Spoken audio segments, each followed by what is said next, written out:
Assalamualaikum warahmatullahi wabarakatuh. Alhamdulillahi rabbil alamin. Assalatu wassalamu ala asyrafil anbiya'i wal mursalin Sayyidina Muhammadin wa ala alihi wa sahbihi ajma'in, amma ba'du.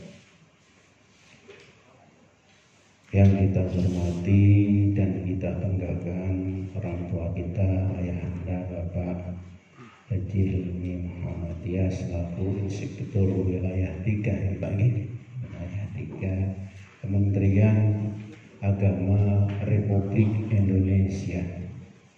Terima kasih Bapak sudah berkenan datang ke Karimun yang notabene agak jauh.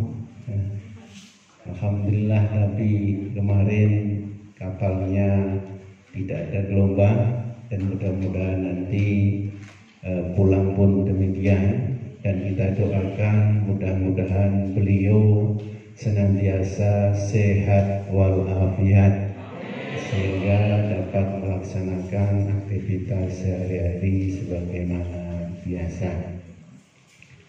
Kemudian yang kita hormati seluruh pejabat di lingkungan kantor Kementerian Agama Kabupaten Karimun, saya izin Pak, yang tersebut berdiri sambil kenalan Pak. Ya.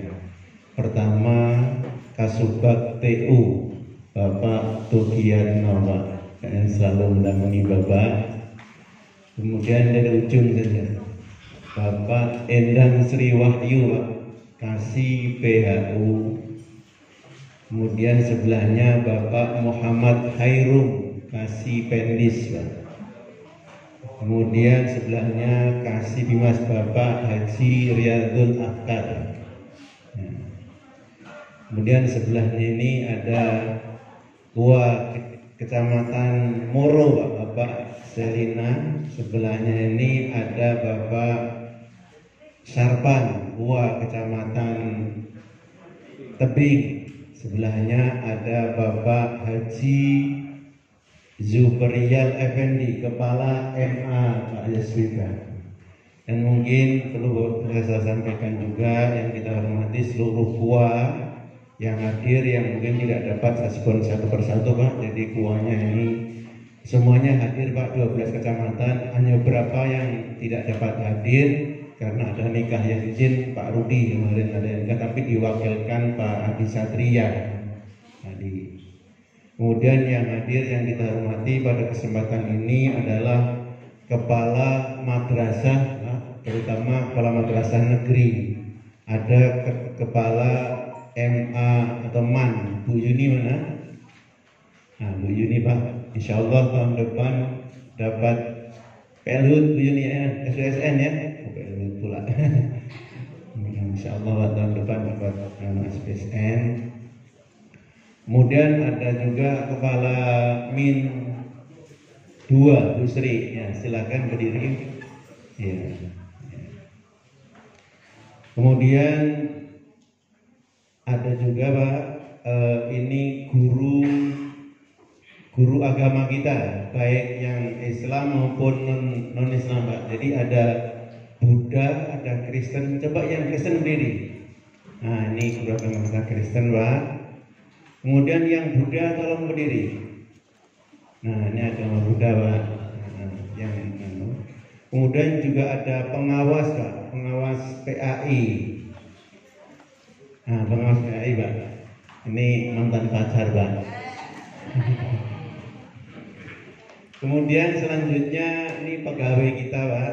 Pegawai kita ini ada yang di kantor. Yang di kantor kami semua total pegawai ada sekalian pejabat ada 29 ditambah 11 pramubakti dan 4 security Pak, kami di kantor. Tapi ini yang hadir nih ada guru-guru agama yang ada di Pulau Karimun yang mengajar di SD. Bu Ida mana? Nah, ini Bu Ida Pak, dia ngajar di SD Pak, guru agama kita. Kemudian ada yang guru-guru kita dari Aliyah dan MTS, tolong berdiri. yang guru aliyah sama MTS sama MI. Nah, ayo berdiri. Ya, ini Pak, ini guru-guru kita Pak ya, MTS, MA, MI Pak ini semua. Ya, terima kasih. Iya. Kemudian ada satu penyuluh kita Pak yang hari ini hadir, karena yang dua di pulau Pak hadir, Pak Abdullah.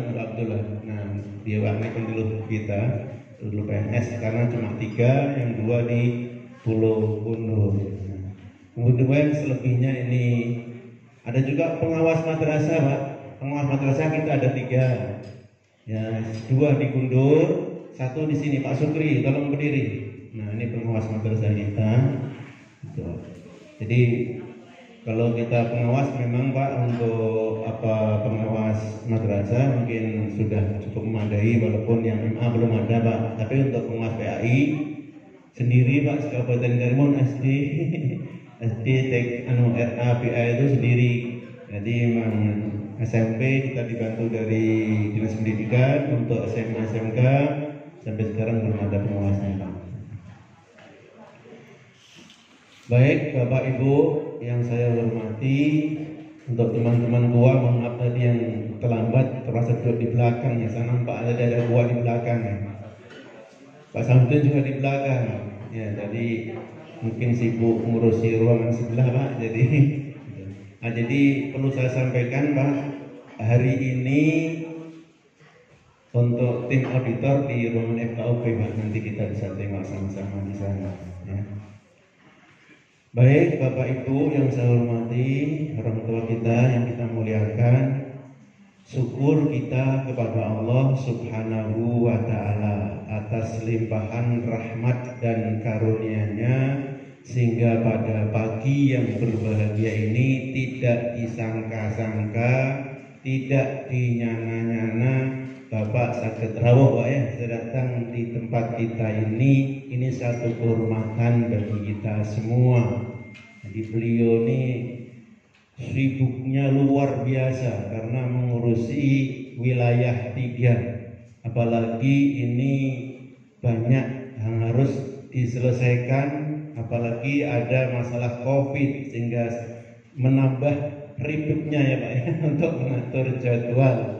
Informasinya di samping ibu-ibunya yang positif, bapak-bapaknya juga banyak yang positif. Kata Paknya udah ada 10 tapi kalau ibu positif biasa lah, ini kan musim lockdown ya. Iya Pak.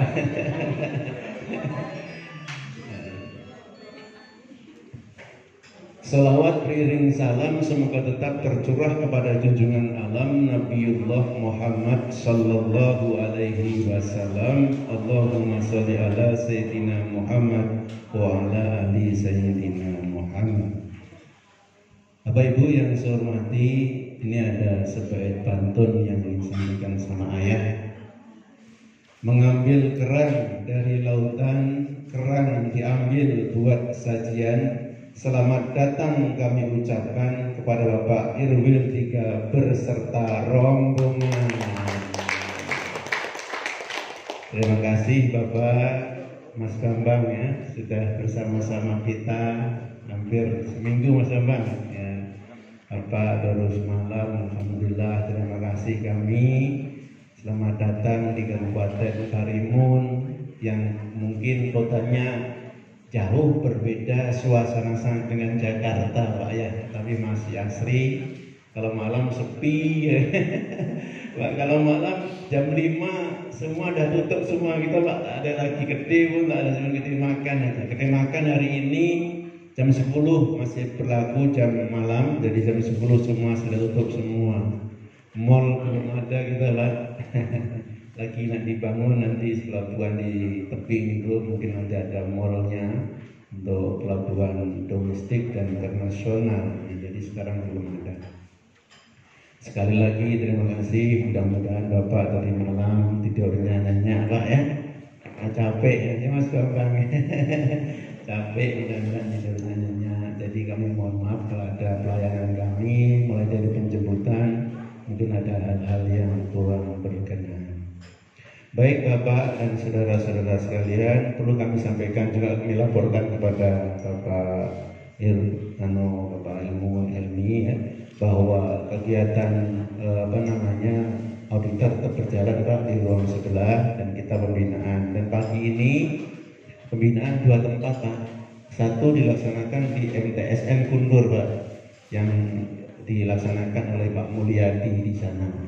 Jadi untuk pembinaan pegawai kita yang di MTSN Kundur oleh Pak Mulyadi, yang di sini ini yang di Pulau Karimun semua Pak, kecuali gua-gua kita hadirkan semua yang di Pulau Karimun dan yang di Pulau Kundur, dan mungkin semua Moro, Durai kita hadirkan semua karena penting kita mendengarkan arahan Bapak terkait hal-hal yang menyangkut masalah kinerja kita, baik yang menyangkut masalah tusi kita dan yang lainnya. Selanjutnya kami juga perlu laporkan kan Bapak, kondisi di Karimun sekarang memang lagi kurang bersahabat Pak. Jadi dari awal kami sampaikan kepada Pak Zul dan teman-teman untuk lebih hati-hati Pak.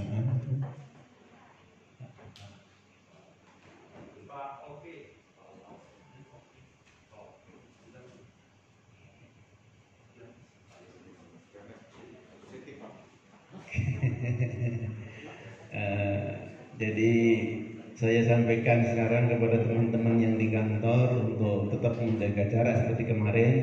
Kemarin kami sudah saya sampaikan ya, jadi untuk meninggalkan yang tidak diinginkan, pertama tetap jaga jarak dengan teman sekantor. Yang kedua, jangan berbicara tatap langsung kalau tidak memakai masker.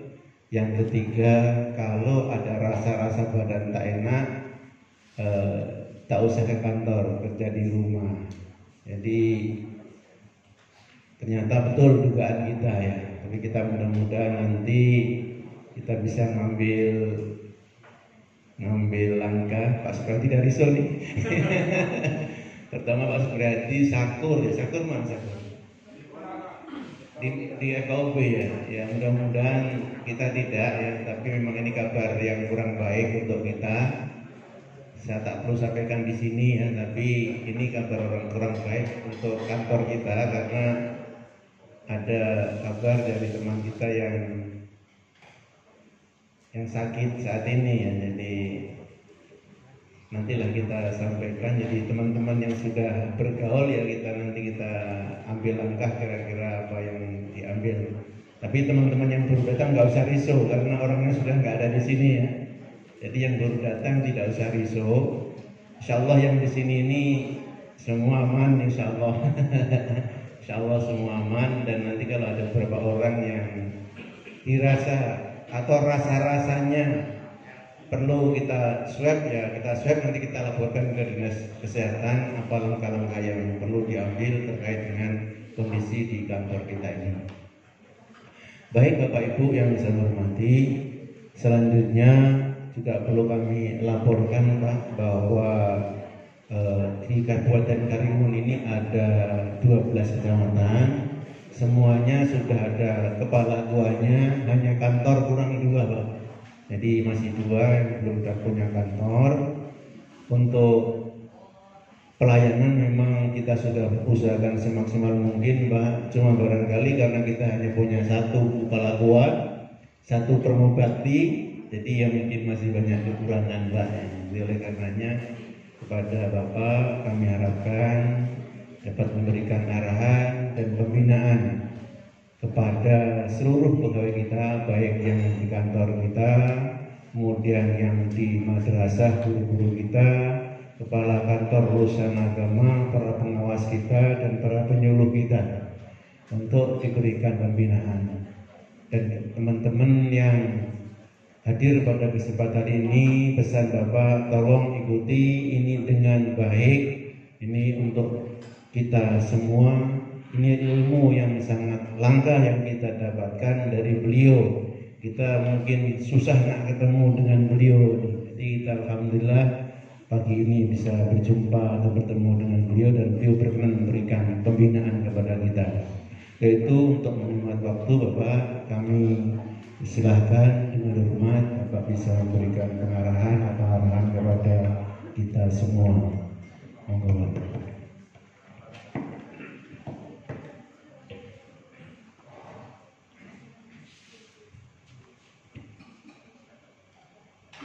Terima kasih Pak Kandek. Assalamualaikum warahmatullahi wabarakatuh. Hamdan syakirin, hamdan na'imin, hamdan yuafi ni'mahu wa yukafi masyidah. Ya Rabbana lakal hamd. Allahumma sholli ala sayyidina Muhammad wa ala alihi wa sahbihi ajmain. Pertama-tama saya sampaikan puji syukur kepada Allah Subhanahu wa taala atas inayah, taufik dan hidayahnya. Alhamdulillah saya bisa sampai Karimun.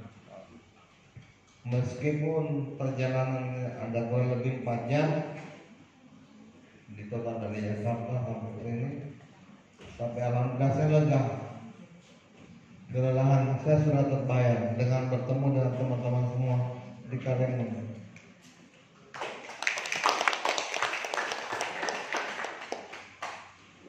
Salawat dan taslim atas junjungan Nabi besar kita Muhammad Sallallahu Alaihi Wasallam. Semoga kita mendapatkan sabar di hari kemudian.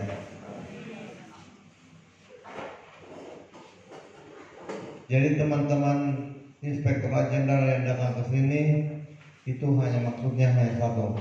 Saya datang ke sini juga maksudnya hanya satu, untuk menegakkan integritas dan menegakkan akuntabilitas sesuai dengan visi Ijen, menegakkan integritas dan menegakkan akuntabilitas.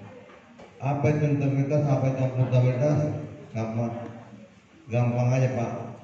Kalau Pak Kandek berapa Pak dipannya? Berapa dipannya? Iya. Termasuk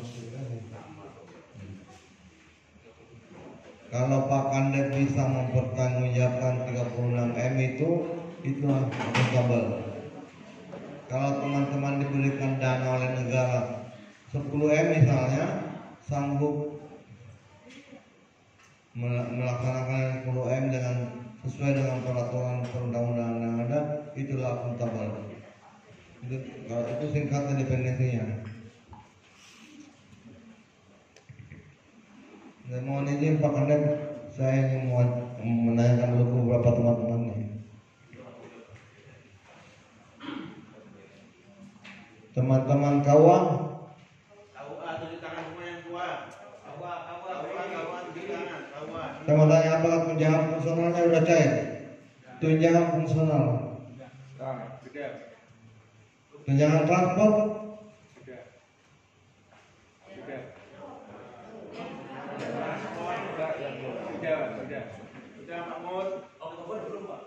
Bulan ini kan belum selesai Pak. Oktober itu nanti digabungkan dengan semester tahun. Jadi kalau teman-teman penyuluh, mana yang penyuluh? Tadi ada yang satu. Penyuluh PNS udah dibayar mana Pak? Sampai bulan berapa?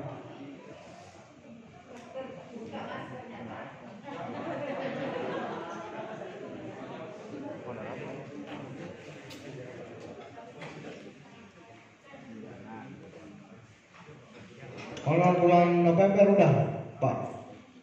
bulan November sudah. Belum. Ini PNS. Ya. Oh ini PNS. Yang non PNS Pak. Pak kasih Mas. Kalau PNS, Pak kasih belum? Ya PNS Pak yang bulan September sudah. Tapi dibayar ada sampai Desember. Karena berapa kan Pak saya udah cek, ternyata ada yang naik sampai 8 bulan, ada sampai Agustus, ada sampai September. Ya, kemarin kan 8 bulan Pak karena revisi. Berarti aman sampai Desember ya?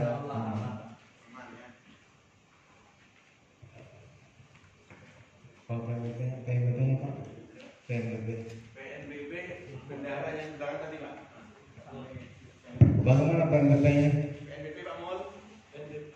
PNBP setoran lancar, dan untuk saat ini di Bimas Islam tidak ada kendala kecuali untuk Oktober sama Desember itu kekurangan akun honor petugas nikah di luar.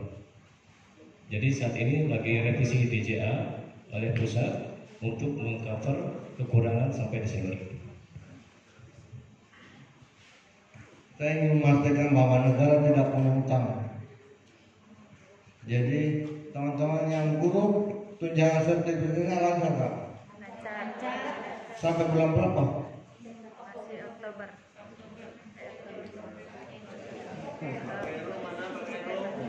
Ibu-ibu yang penting Pak.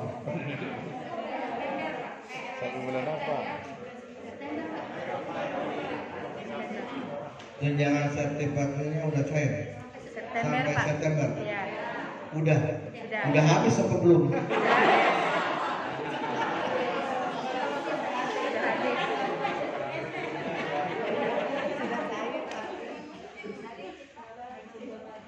Jadi saya ingin memastikan bahwa negara tidak punya utang tahun 2020. Jadi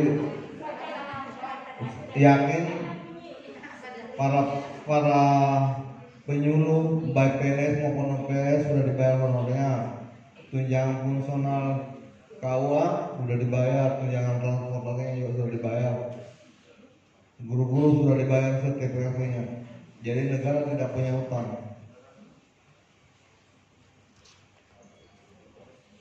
Jadi alhamdulillah Pak. Alhamdulillah Pak Kasubag. Alhamdulillah semuanya udah dibayar, tidak punya utang. Teman-teman yang non Islam bagaimana Bu? Lancar Pak. Lancar. Ini yang sering terlupakan nih non Islam. Lancar Pak. Sertifikasi oke. Oke Pak. Jangan muncul di akhir nanti tiba-tiba ada usul dari Karimun apa ini sebenarnya ini? Iya itu Pak, pengalaman saya dari wilayah 3 biasanya di akhir-akhir nanti muncul guru-guru yang belum dibayar. Kemarin saya menerima guru-guru agama Katolik belum dibayar, guru-guru agama Buddha belum dibayar di daerah lain. Tapi alhamdulillah di Karimun ini sudah semua lancar.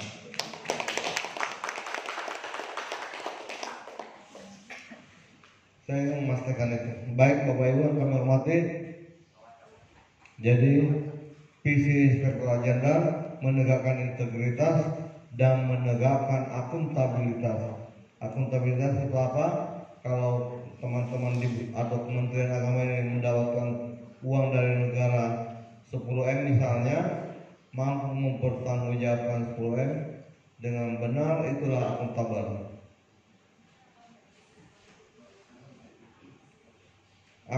Indikatornya apa?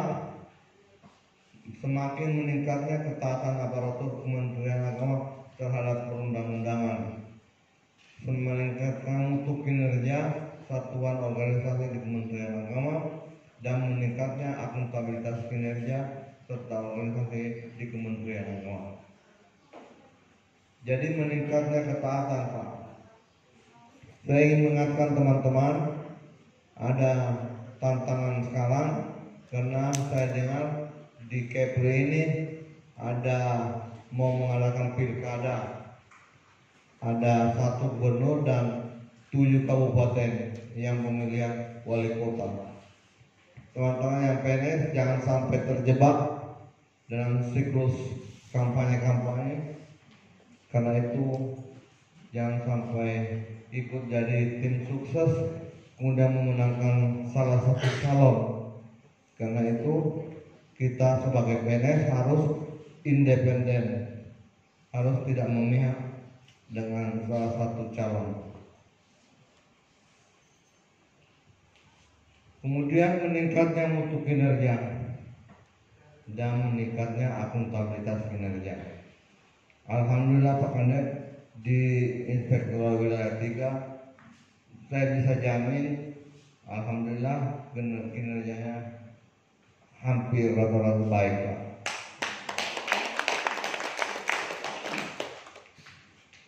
Dan akuntabilitas kinerja juga baik. Saya mengatakan baik karena setelah diaudit Karena iya tidak ada skor minimal.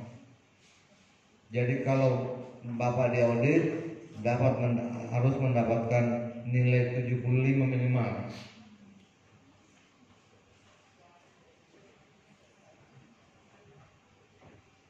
Untuk mengatakan bahwa indikator kinerjanya terpenuhi, ya di auditnya harus nilai teman-teman ke sini itu berarti harus mendapatkan nilai minimal 75.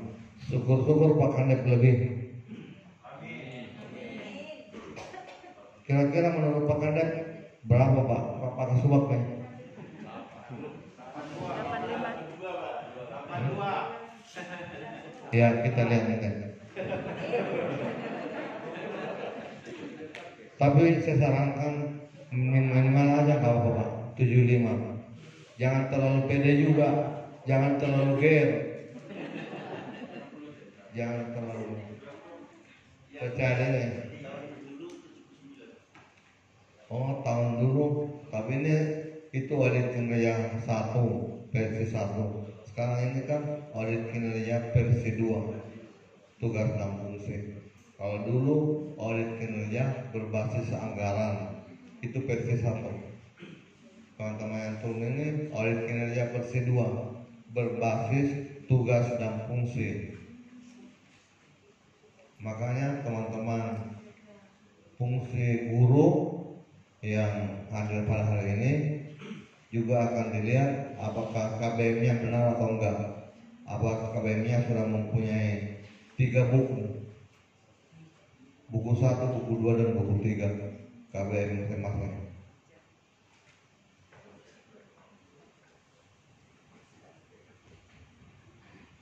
Dari laporan sementara dari para auditor kepada saya, masih ada Pak yang guru-guru yang belum mempunyai buku 1, buku 2, dan buku 3.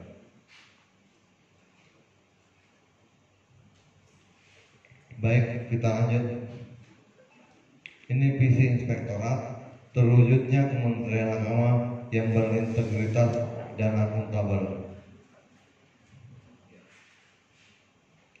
Kemudian ada misi kami melakukan pengawasan internal secara profesional dan independen, meningkatkan akselerasi penyelesaian tindak lanjut hasil pengawasan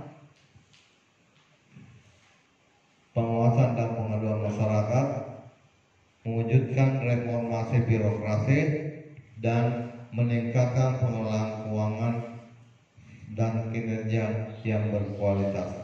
Itulah misi daripada Inspektorat Jenderal.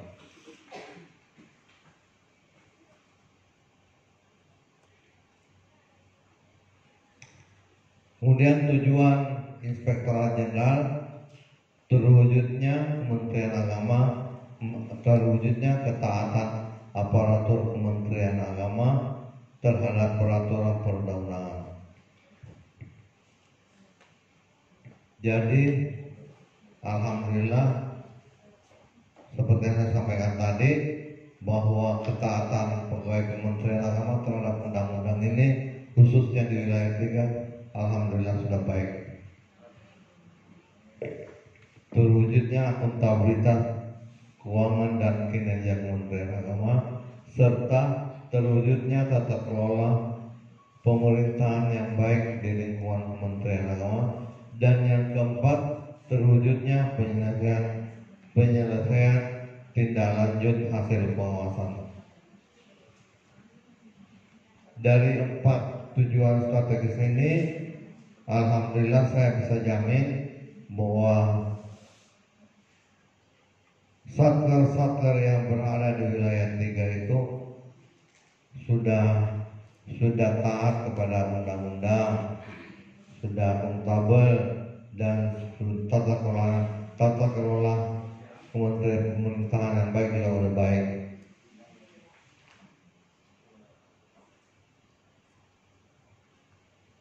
Ini kondisi PNS Kementerian Agama untuk yang perempuan termasuk yang kalian ini Pak, termasuk yang 29 kali. Ini Kementerian itu agama ada 230.000 943 orang itu yang perempuan, yang laki-laki cuma 116.061 orang. Berarti lebih banyak perempuan. Tapi jangan dipelesetkan, karena perempuannya lebih banyak, bisa yang satu laki-laki beristri dua.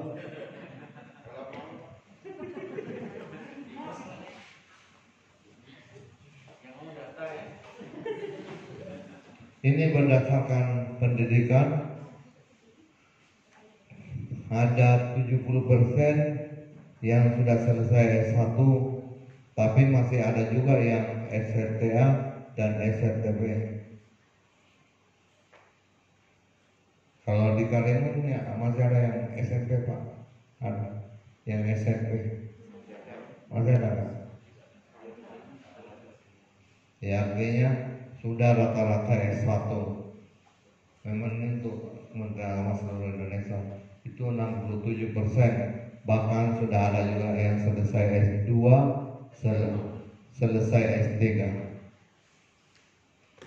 Jadi hampir rata bahwa PNS itu sudah S1, hampir sudah S1 semua. Kalau berdasarkan jabatan yang fungsional tertentu 168.000 sekian, yang fungsional umum 46.000 sekian. Dari fungsional tertentu itu yang paling banyak adalah guru.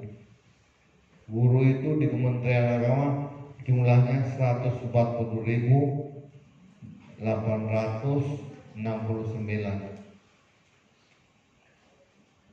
Makanya guru itu paling berat untuk menaikkan gajinya. Makanya dipilih oleh pemerintah, oleh Kementerian Agama, memberikan tunjangan selisih tunjangan kinerja. Jadi ada tukin, kemudian guru mendapatkan selisihnya. Teman-teman udah mendapatkan selisih tukin? Udah habis.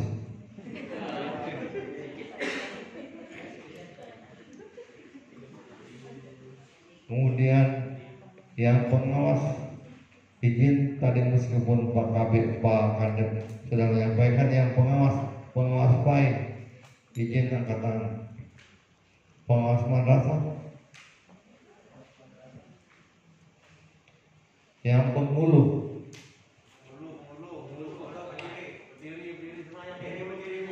ini seluruh Indonesia baru 3.604 tahun.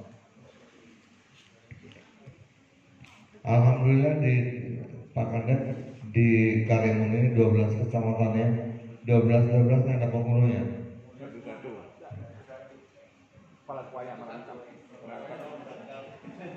Oh, kepala tua merangkap cleaning service.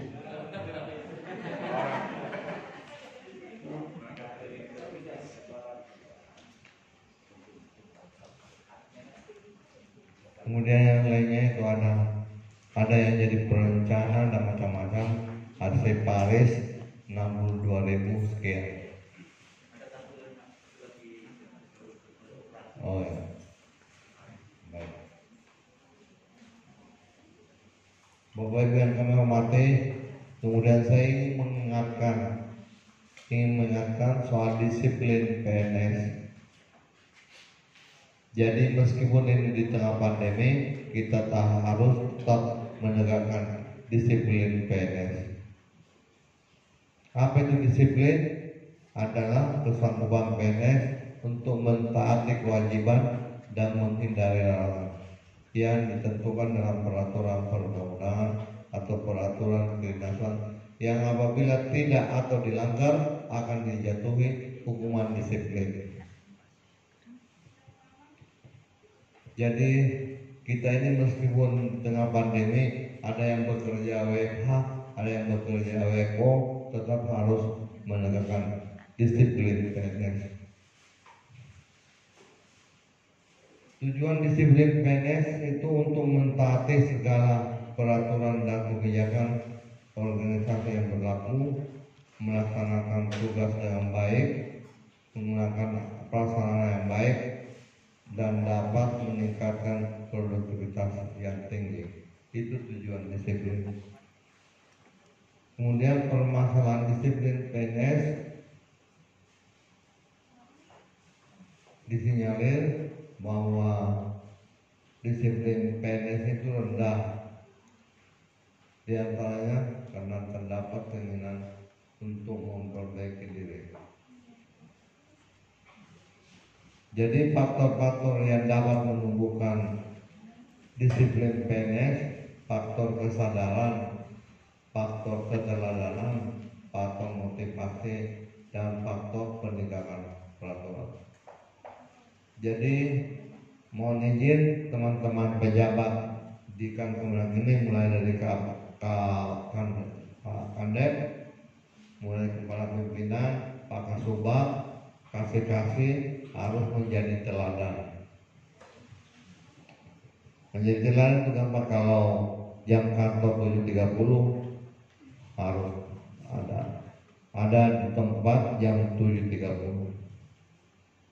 Jangan masuk kantornya 7.30 datang menjadi pegawai tinggi matahari.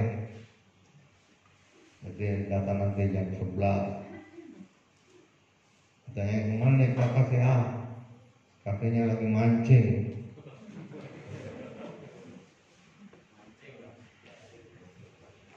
Itu faktor keteladanan, karena di Indonesia itu pimpinan masih menjadikan role model untuk menjadi teladan.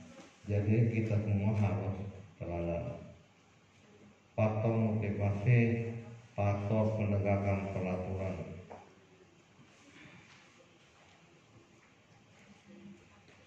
Dan untuk meningkatkan disiplin PNS itu kita harus memberikan reward and punishment. Jadi ada yang diberikan reward, ada juga yang diberikan punishment. Kemudian kalau teman-teman melanggar disiplin, ada yang namanya pelanggaran disiplin. Pelanggaran disiplin itu adalah setiap ucapan, setiap tulisan atau perbuatan PNS yang tidak mentaati kewajiban dan atau melanggar larangan PNS, baik yang dilakukan maupun di luar jam kerja. Jadi hati-hati ibu-ibu, ini jangan sampai menggunakan handphone untuk menyebarkan hoax. Karena setiap ucapan, setiap tulisan itu baik di handphone atau Instagram atau apapun, itu harus, kalau bertentangan dengan kewajiban dan ketentuan PNS, itu akan dihukum, baik yang di dalam kantor maupun yang di luar kantor.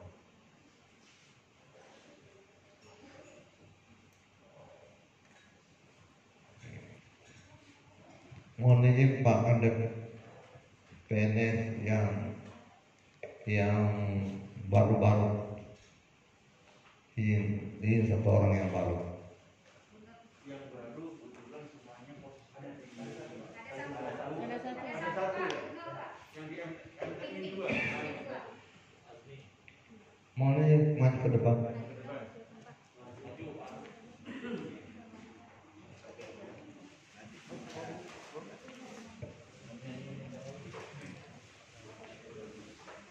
Dari mana Bu?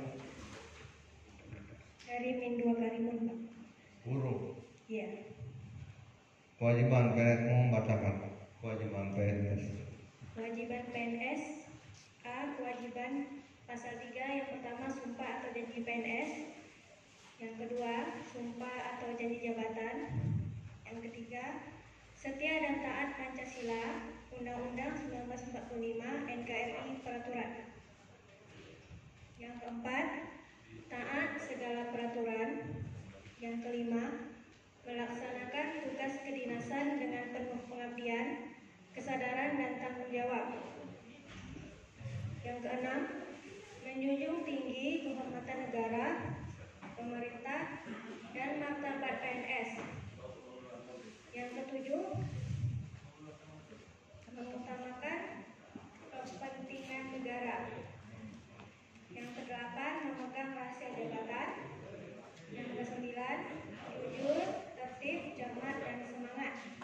10, melaporkan kepada atasan apabila ada bahaya merugikan negara atau pemerintah. Yang ke-11, masuk dan taat jam kerja. 12, mencapai sasaran kerja. 13, menggunakan dan memelihara BMS. 14, melayani masyarakat. 15, membimbing bawahan. 16, memberikan kesempatan kepada bawahan untuk berkarir. 17, taat terhadap peraturan kedinasan. Terima kasih Bu. Aplaus dulu buat Ibu. Ini maksudnya supaya teman-teman untuk mengingat kembali kewajiban sebagai PNS. Mungkin ada yang 20 tahun sudah lolos dari jabatan. Saya izin satu lagi Pak Kadek untuk menyampaikan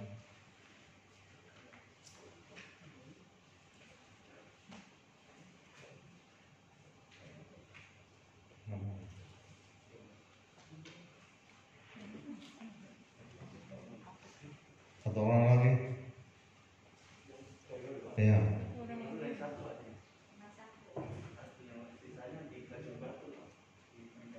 Yang lama kalau itu yang paling lama.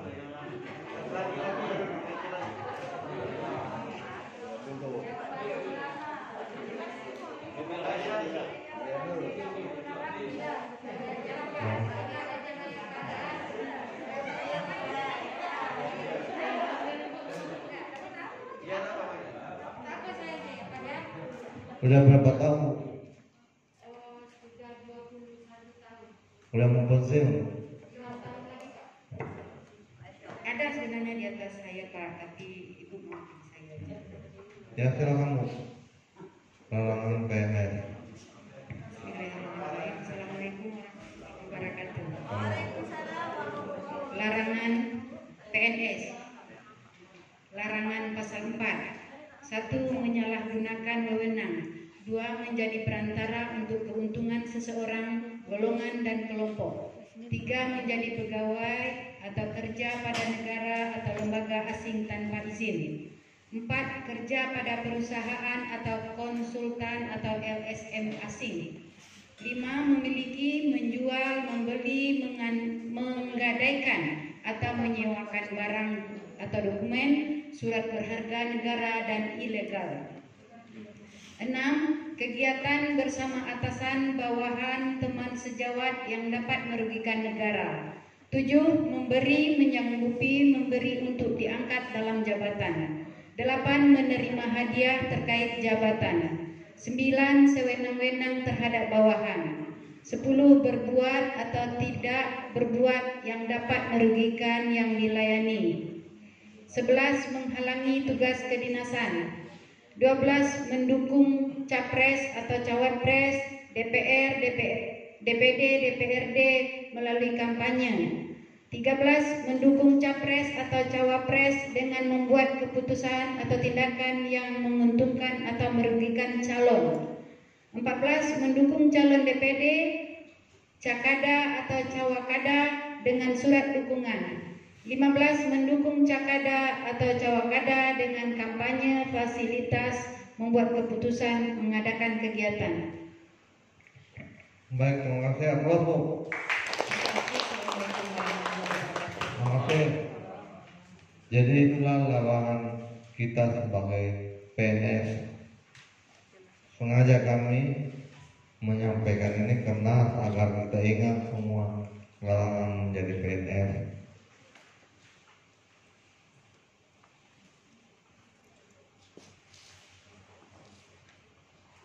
Baik Bapak Ibu, pengawasan yang dilakukan oleh kami itu ada prinsipnya, prinsip pengawasan.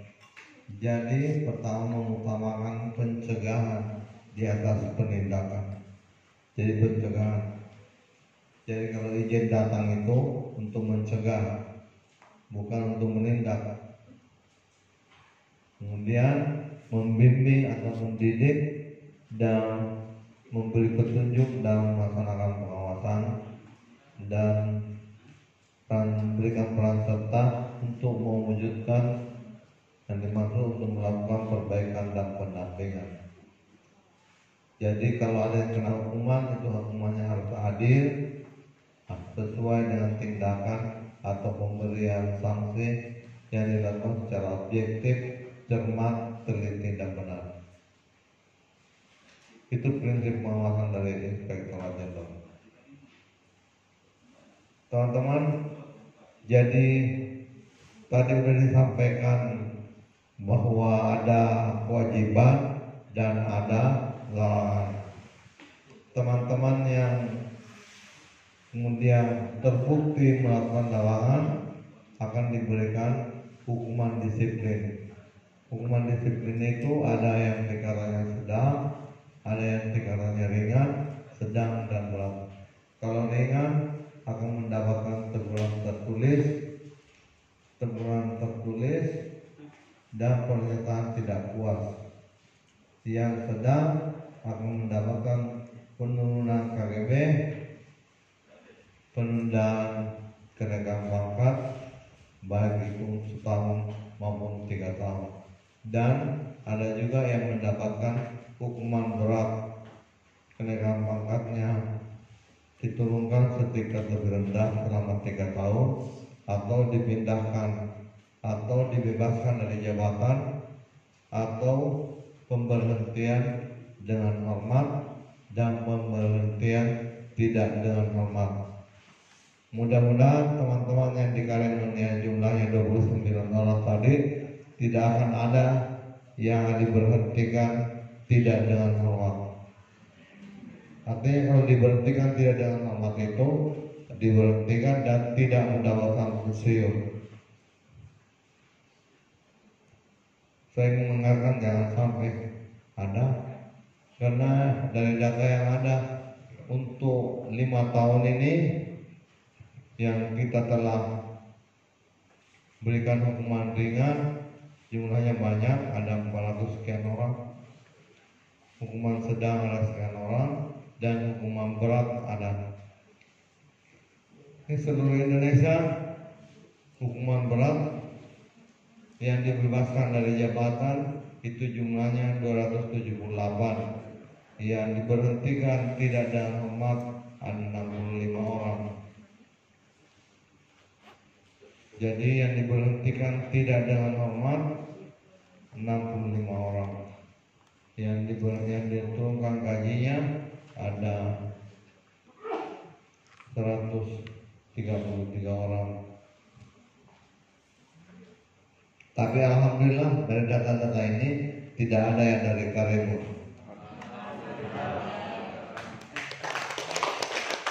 Yang graduate tapi yang potensial apa? Yang potensial ada. Dari semua data-data ini, yang baik itu yang diberhentikan, baik yang diturunkan pangkatnya, itu kesalahannya hanya ada 2.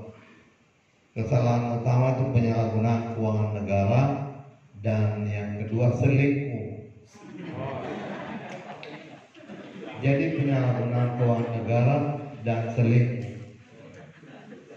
Selingkuh ini baik yang tipis-tipis maupun yang tebal. Karena ada juga teman-teman bilang, kalau tipis-tipis bagaimana? Kalau tipis-tipis juga tidak boleh. Misalnya tipis-tipis itu mentraktir, ngajak makan bareng, itu kan tipis-tipis, tidak boleh.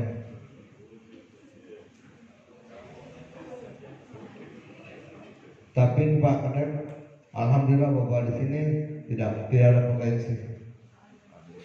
Kalau saya lihat rumah mukanya semua di sini tidak ada potensi untuk selingkuh, Pak. Karena termasuk orang-orang yang bertakwa. Takut istri tua.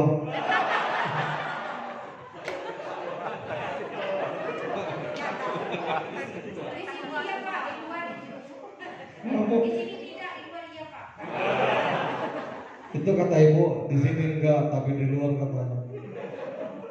Tapi yakin pun karena ada bertakwa, takut istri tua, tidak akan ada. Mudah-mudahan saya tidak salah, Pak. Ini kan istrinya ada di Karimun semua ya. Kecuali kalau ada di pulau lain, nggak bahaya itu.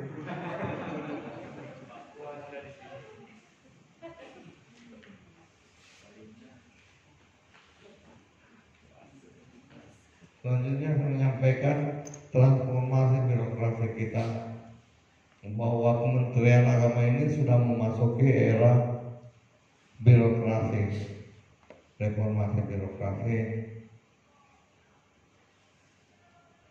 Kita sekarang di tahun 2020 berarti sudah masuk dalam era 2000 menuju 2025, yaitu dynamic governance. Kalau kita sudah bergerak dari rule based birokrasi menuju performance based birokrasi, sekarang kita menuju pembangunan progres human capital, menuju reformasi birokrasi.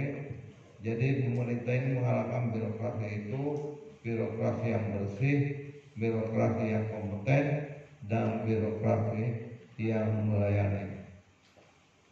Jadi kita menuju ke situ, Pak, dalam grand design reformasi birokrasi di Kementerian Agama. Ini nilai reformasi birokrasi kita.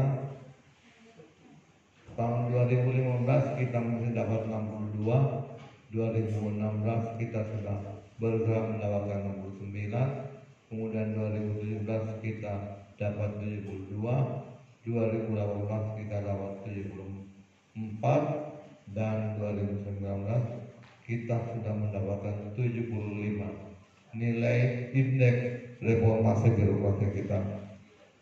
Insya Allah sesuai dengan harapan Menteri, tahun 2020-an ini kita kemudian memberikan target indeks reformasi birokrasi kita naik menjadi 90%. 90. Konsekuensinya kalau indeks reformasi birokrasi kita 90, berarti kita bisa mendapatkan tukin 90%. Tapi sekarang 2019 baru ini ada penilaian, ternyata indeks kita masih 85. Berarti kita hanya baru bisa mendapatkan tukin 70%. Mudah-mudahan kita semua bisa naik tukinnya, indeks reformasi kita meningkat, dan akhirnya tukin kita juga meningkat. Pertanyaan saya sekarang, apakah ibu-ibu mau? Ibu-ibu, Pak? Kalau bapak-bapak pasti mau. Sekarang ibu-ibu mau nggak tukinnya naik? Lemah. Iya. Kalau bapak-bapak saya tanyakan ini pasti mau dia. Karena di tempat lain ada yang tidak, ada ibu-ibu nggak mau tukinnya naik karena khawatir bapaknya nikah lagi.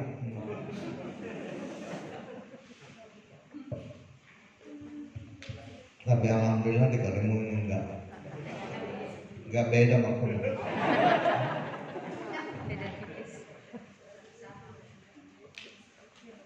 Jadi kita berharap nilai RT kita itu meningkat menjadi 90%, sehingga berdampak nilai tukin kita naik menjadi 90. Pak Kadek mau izin dapat berapa tukin, Pak?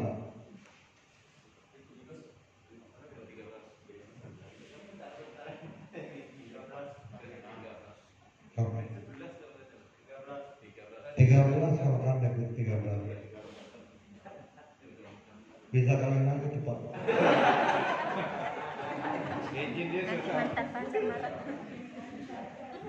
Kalau kasih grade berapa Pak? 9 itu 7 juta ya Pak?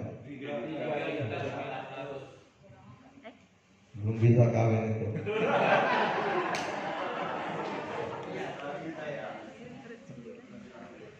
Jadi untuk mencapai indeks reformasi birokrasi itu kita harus bersama-sama memperbaiki citra Kementerian Agama. Apa yang harus kita perbaiki? Yang pertama, perubahan pola pikir dan budaya kerja. Jadi perubahan pola pikir dan budaya kerja. Jadi teman-teman yang bekerja di bidang keuangan, mohon jangan disembunyikan LKKR, harus transparan.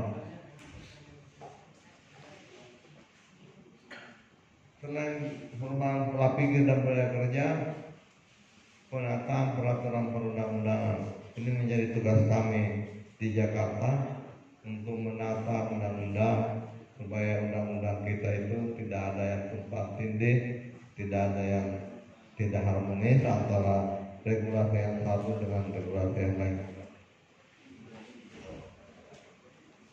Kemudian ada penataan struktur organisasi PMA tentang organisasi vertikal, ini juga diperbaiki, kemudian ini sudah selesai di Kementerian Agama. Kemudian menyempurnakan tata laksana. Jadi menyempurnakan tata laksana. Apa itu menyempurnakan tata laksana? Bahwa semua fungsi-fungsi yang strategis di Kementerian Agama itu harus memiliki SOP, standar operasional prosedur. Mohon izin Pak Kadek, saya ingin mengecek SOP. Teman-teman kawan mohon izin 2 orang ke depan. Yang penghulu, ya, yang kawan. Puan 1 wakil di depan, Pak Abdullah di depan. Pak Puan yang depan itu Pak. Pak Abdullah di depan, Pak Abdullah.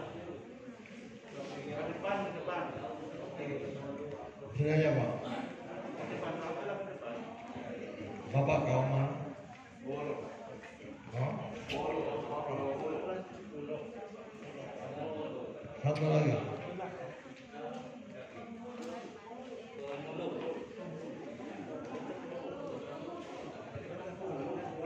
Penghulu. Ya. Satu lagi. Pak Sarman. Seperti yang saya sampaikan bahwa kita ini harus memiliki SOP. Semua fungsi-fungsi di Kementerian Agama yang kaitannya dengan pelayanan masyarakat harus memiliki SOP untuk meningkatkan indeks reformasi birokrasi kita. Saya mohon izin bahwa bisa menjelaskan kepada kami SOP pernikahan. Silakan.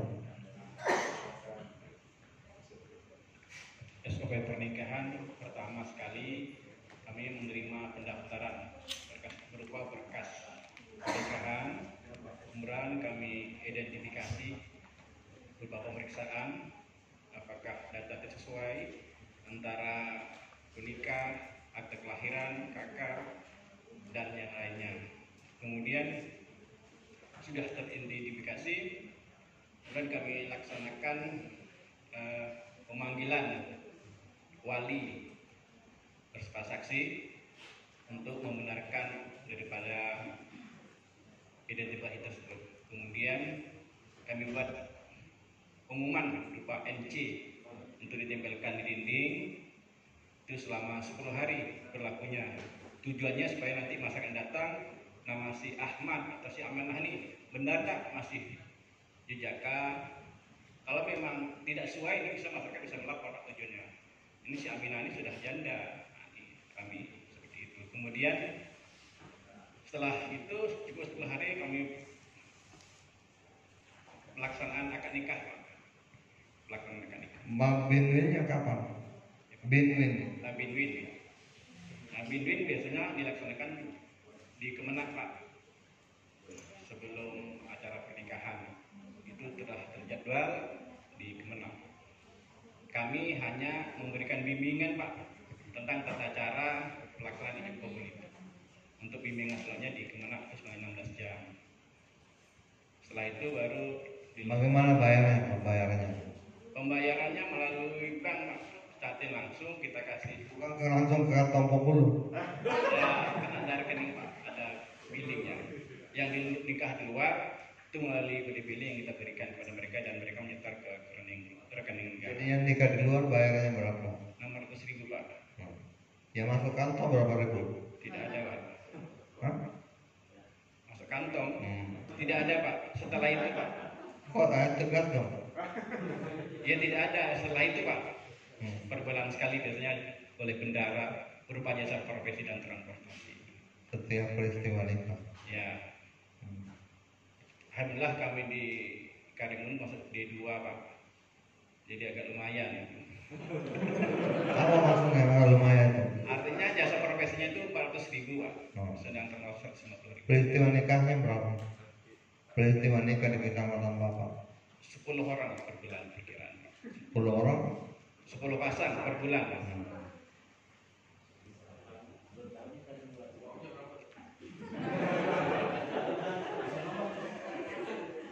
Banyakkan nikah di rumah apa di kantor, Pak? Alhamdulillah kebanyakan di rumah, Pak. Di luar kantor, Mas. Berarti bayar, Pak? Ya, Bayar berarti 600 PMB.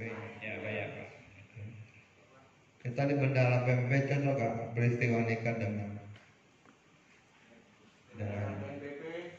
jumlah peristiwa nikah dengan PMBP-nya sama nggak? Kalau dengan laporan dari tua dengan persentase yang sama, jumlah peristiwa nikah dengan yang kita bayarkan sama. Ya ini kan masalahnya ada, Pak. Ini bahkan dia mohon izin di tempat lain itu ada yang peristiwanya beda dengan PMBP-nya. Karena nikahnya di kantor, nikahnya di rumah ditaruh di kantor. Supaya untuk menghindari PMBP. Mudah-mudahan di Karimun nggak ada, Pak, ya. Atau nggak beda? Insya Allah nggak ada. Oke, lanjut, Pak. Pak, kalau mohon izin SOP kalau ada yang masa modal wakaf. SOP teman-teman yang kebelet nikah.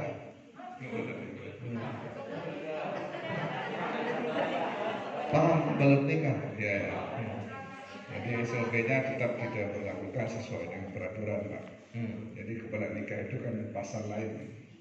Jadi peraturan yang kita pakai tetap sesuai dengan prosedur. Harus kita terima berkas dulu, baru kita nikahkan sesuai dengan apa yang disampaikan Pak Buat Sarpan tadi. Jadi tidak ada alasan kebelet atau tidak kebelet, karena aturannya sudah jelas. Bukan itu harus ada disposisi dari camat. Oh iya. Jadi kalau ada catin yang akan menikah karena alasan penting, ya boleh mengajukan dispensasi ke camat dalam rangka. Dispensasi dari Pak Kandet boleh nggak? Tak boleh. Kalau Pak Kandet yang menikah? Ya boleh.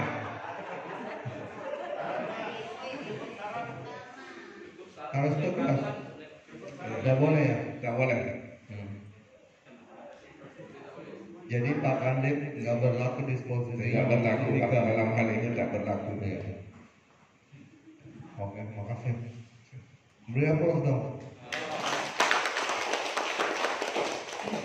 Jadi kalau mau nikah itu gratis, Pak. Sudah menggunakan COVID ya, Mas? Iya. Aturan COVID. Sudah. jumlah peserta nikah, jumlah undangan yang untuk nikah, dan harus menggunakan masker, sanitizer, dan sarung tangan. Baik, selanjutnya mohon izin Pak Kadep, Kepala Emin, Kepala MTS mana? Kepala MA Negeri. Ayo Kepala Min, saya dengar di sini ada 3 Min. Min 1, Min 2, Min 3.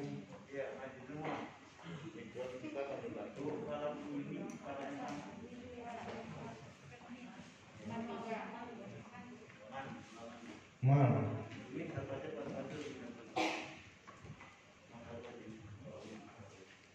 Ini Min Boy ya? Ini? Mana? MTS sana?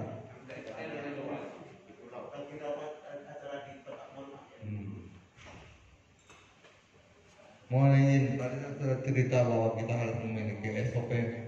Sekarang SOP cerita kepada kami, SOP penerimaan siswa baru atau PPDB. Assalamualaikum warahmatullahi wabarakatuh. Mohon izin Bapak, kami ingin menyampaikan tentang prosedur atau SOP pelaksanaan siswa baru. Jadi untuk sekolah kami, sebelum kami melaksanakan proses penerimaan siswa baru khususnya Min 2 Karimun, maka kami telah sebarluaskan melalui spanduk-spanduk. Kemudian penerimaan kami bentuk secara dengan panitia dan komite, kami bentuk panitia. Kemudian pelaksanaan PPDKW kami adalah secara online. Jadi melalui tahap pertama adalah tahap pendaftaran, kita kasih jangka waktu berapa hari. Kemudian yang kedua kita seleksi usia. Setelah kita seleksi usia, yang ketiga kita akan menyampaikan juga secara online siswa yang dinyatakan diterima. Namun sebelumnya kita sudah sampaikan Pak bahwa yang kriteria yang kita akan terima dengan kuotanya ya Pak sebelumnya. Setelah kita umumkan secara online, maka siapa saja yang diterima di situ kita secara online juga kita paparkan siapa, kita rangkum dari usia. Kemudian setelah itu mereka mendaftar ulang. Setelah mendaftar ulang juga kita sampaikan juga secara online kembali. Itu Pak, terima kasih. Mau yang mana Ibu? Alia sama nggak? Atau ada yang beda silakan Bu? Lebih kurang sama Bapak. Jadi dimulai dari sosialisasi persis sama, kemudian sampai dengan pengumuman. Sebelumnya itu evaluasi. Evaluasi pun kami melibatkan orang tua Pak, karena kan online ini kan maraknya atau viralnya ini kan di masa pandemi. Jadi agar tidak terlalu ribut, maka orang tua kami libatkan dalam kegiatan simulasi, evaluasi sampai dengan pengumuman. Seperti itu. Jadi ini online semua? Online, tapi kami melayani orang tua yang memang menyampaikan tidak bisa menggunakan IT. Itu jadi, tetap kami layani. Offline boleh offline? Iya. Yang offline bayar apa enggak? Tidak. Datanya ada kok sama saya. Iya Pak. Katanya di Karimun masih ada pemungutan. Tidak ada sama sekali kalau Iman. Dia ini?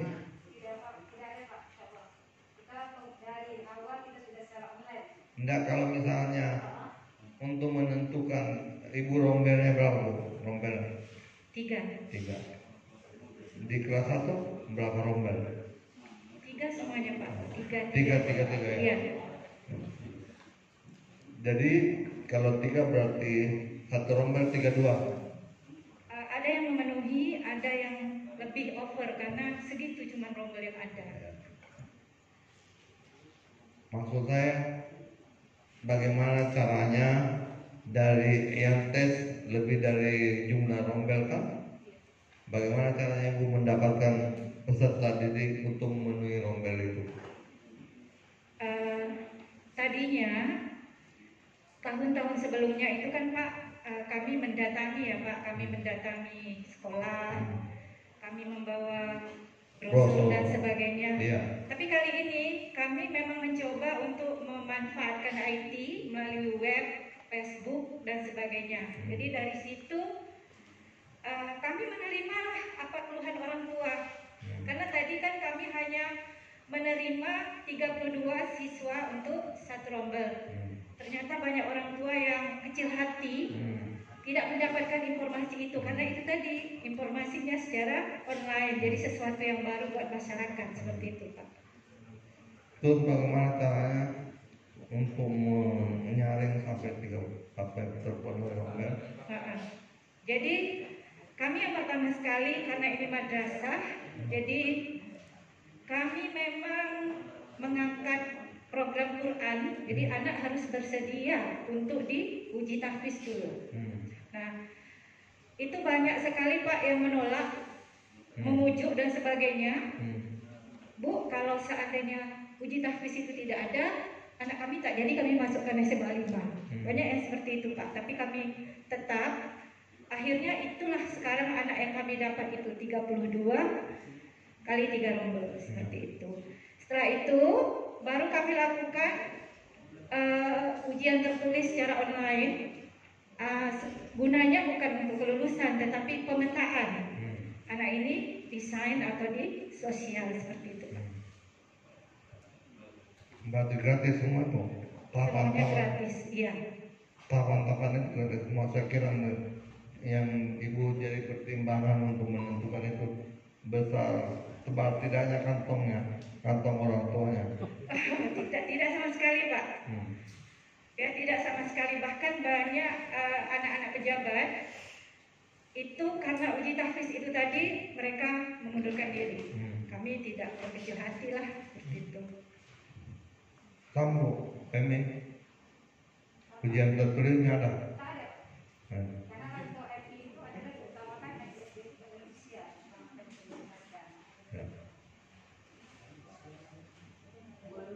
Berarti tidak ada yang bayar ya?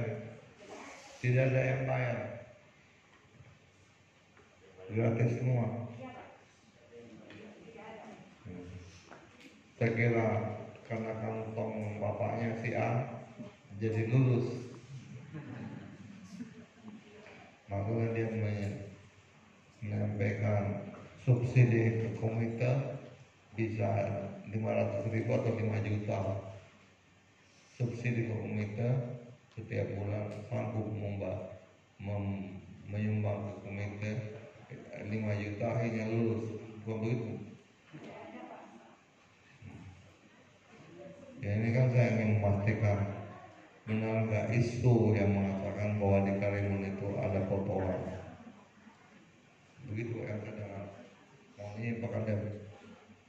Saya mendapatkan apa yang disampaikan ini, saya mendapatkan isu-isu di luar yang saya harus terpayun kepada teman-teman bahwa itu tidak benar.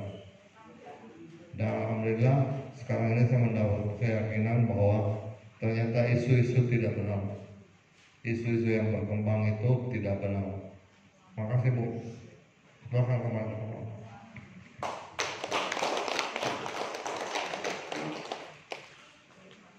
Jadi kalau putra putri ibu mau masuk madrasah itu gratis dan online. Jadi ini SOP harus ada. Semua pekerjaan-pekerjaan yang di Kementerian Agama itu, pekerjaan-pekerjaan utama di Kementerian Agama itu harus memiliki SOP. Mohon izin Pak Kasih Haji sampaikan SOP pendaftaran jamaah haji.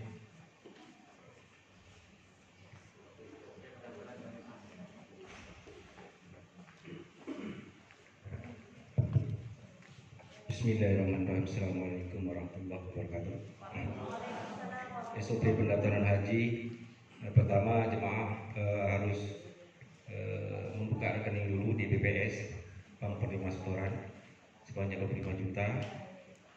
Kemudian langkah kedua jemaah mendatangi siswa untuk diinput data dengan membawa identitas diri, kemudian dengan membawa pas foto, terakhir dengan juga membawa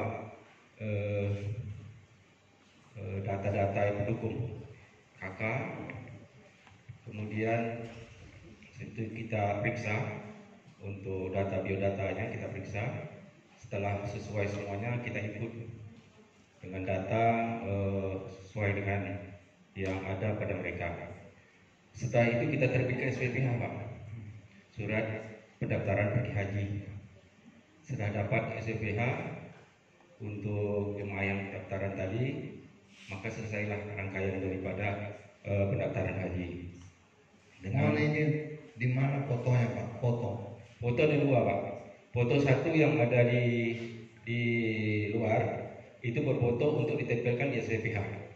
Foto yang kedua itu di Siswohat. Maksud saya fotonya itu masih di luar atau di kantor pengumuman? Fotonya. Foto itu ada berfoto di mana? Foto dari luar, Pak, berfoto. Satu di luar itu untuk ditempelkan di SPPH.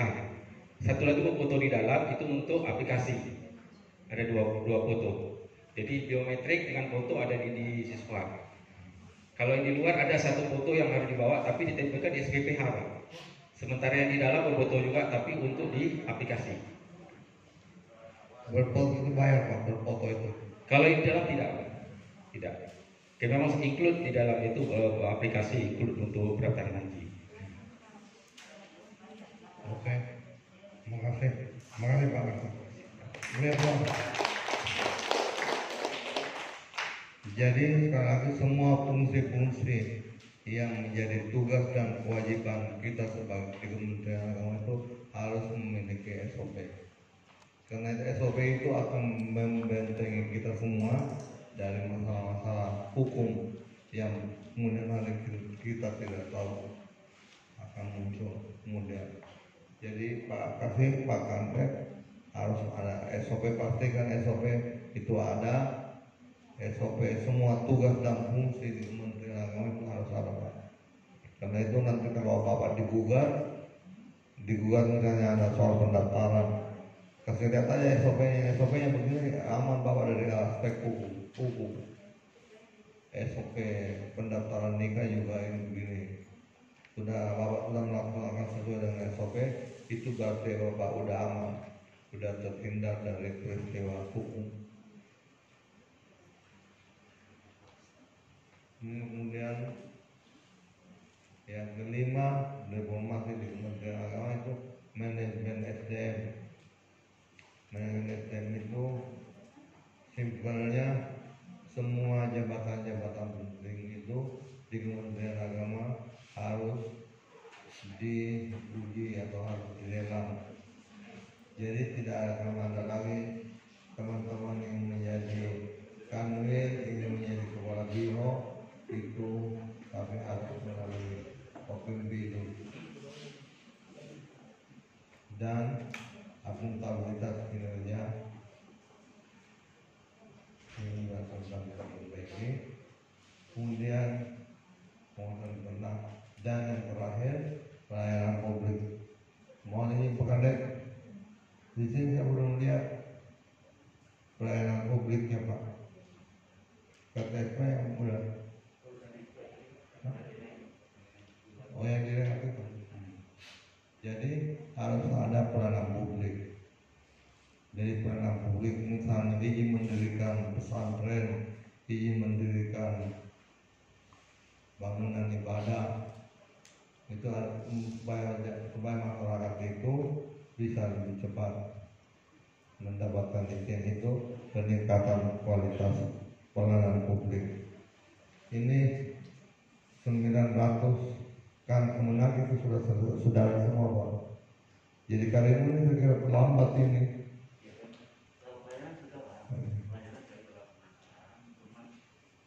Iya. Berarti cuma tempatnya. Kan kalau suratnya menteri itu kan memang awal akhir Desember 2019 harus ada. Itu itu semua Pak dalam rangka menaikkan indeks reformasi birokrasi kita menjadi 90%. Mudah-mudahan di Karimun ini sudah selesai. Kira-kira selesai kapan selesai?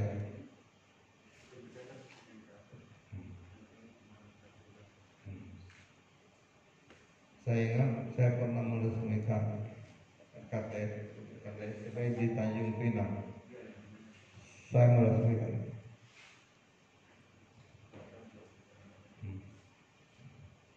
Karimun ini akan selesai di bulan Desember. Ini karena saya sudah menyampaikan terima kasih, maka terima kasih atas perhatian teman-teman dalam acara ini. Semoga mendapatkan manfaat dan mohon maaf kalau ada hal-hal yang kurang berkenan, hal-hal yang telah saya sampaikan yang teman-teman kurang nyaman. Kalau kurang nyaman tidak apa-apa, memang sengaja saya kalau kurang nyaman, memang sengaja saya. Tadi lagi saya ingin mengingatkan teman-teman, kalau untuk aman sampai pensiun, itu jangan menyalahkan, jangan ada dua hal, jangan menyalahgunakan keuangan negara dan jangan selingkuh.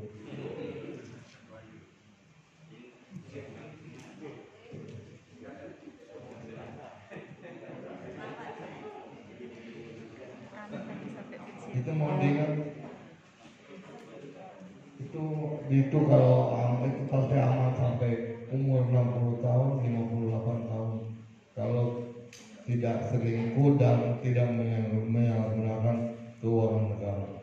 Sebab yang kita hukum itu adalah teman-teman kita yang lupa diingatkan akhirnya menyalahgunakan keuangan negara dan selingkuh. Tapi seperti yang disampaikan, mudah-mudahan di Karimun ini nggak ada, apalagi sudah bertakwa semua, takwa istri tua. Baik, terima kasih atas perhatiannya. Saya akhiri, wallahul muwaffiq ila aqwamit thoriq. Assalamualaikum warahmatullahi wabarakatuh.